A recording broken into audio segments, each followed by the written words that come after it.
ថ្មីមកដល់បងចង់ជួបអូនវិញនៅកំពង់ធំស្រុកស្នេហ៍ដែលបងគិតដល់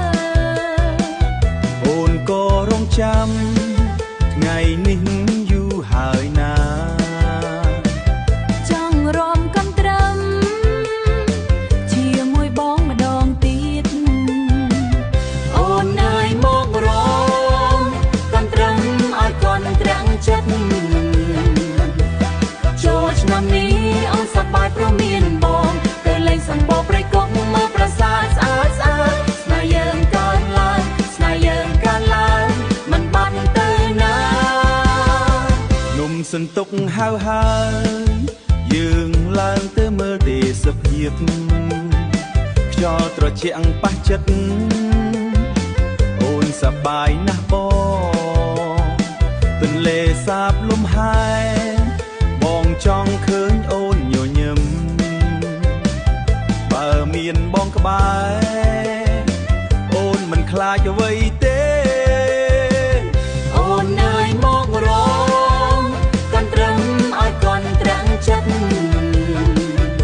លេងលឺរំភើបតែដងអូនរំតាមកំពុងធំស្រុកយើងសប្បាយគ្មានអ្វីដូចចូលឆ្នាំជាមួយបងចូលឆ្នាំជាមួយបងជាសបាញ់អូ